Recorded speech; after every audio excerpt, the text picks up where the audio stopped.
Bonjour à tous et bienvenue dans cette nouvelle vidéo de Drone Theory. Dans cette vidéo, je vais vous raconter une de mes dernières missions avec ce drone qui est le Flycart 30 de DJI.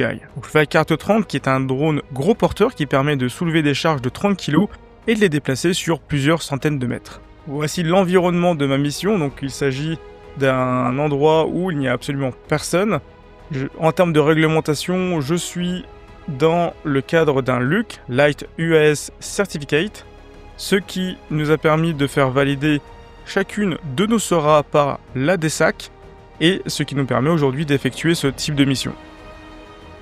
La mission consiste à emmener des pots de peinture pour des travailleurs peintres sur des lignes très haute tension et cela permet d'éviter pour eux de lever des pots de peinture de 25 kg, de les déplacer à l'intérieur de la colline avec un dénivelé de plus de 200 mètres et bien entendu ça va préserver leur santé et particulièrement leur dos.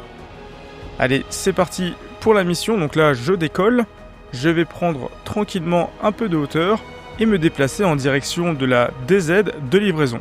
À proximité de la DZ, je vais ralentir le drone pour éviter l'effet de ballon. Donc là on voit tranquillement. J'ai réduit ma vitesse, je vais mettre ma caméra en bas pour voir l'effet de la réduction de la vitesse sur ma charge. Et je vais continuer d'approcher comme ça vers la DZ.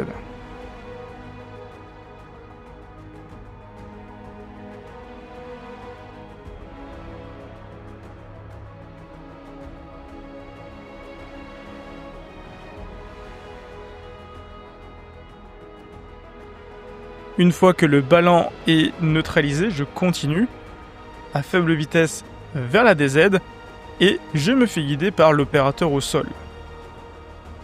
Alors voici ce que voit l'opérateur au sol. Si vous avez déjà fait un métier de helper en hélicoptère, c'est plus ou moins la même chose. Il va me dire d'avancer, de monter, de ralentir pour guider la charge jusqu'à arriver à la DZ ou jusqu'au sol, à l'endroit défini pour la livraison.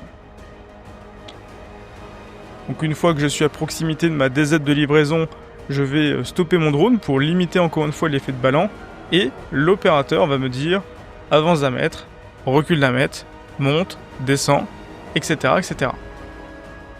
Là, il fait son job, je suis pile au-dessus de la DZ de livraison, il va me dire du coup de descendre et je vais descendre tranquillement pour arriver jusqu'au sol avec ma charge.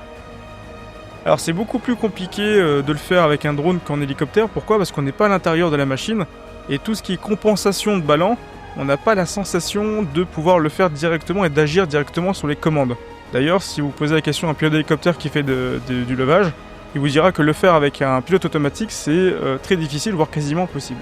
Chose que malheureusement nous ne pouvons pas retirer sur un drone. Donc une fois que ma charge est au sol, l'opérateur la libère, m'indique de remonter et je m'écarte de lui pour ensuite rentrer. Ma mission est terminée, je peux rentrer tranquillement à ma DZ de départ. Merci d'avoir regardé cette vidéo. Si ce genre de contenu vous plaît, n'hésitez pas à le commenter, à le partager et je vous dis à bientôt pour de nouvelles vidéos sur Drone Theory.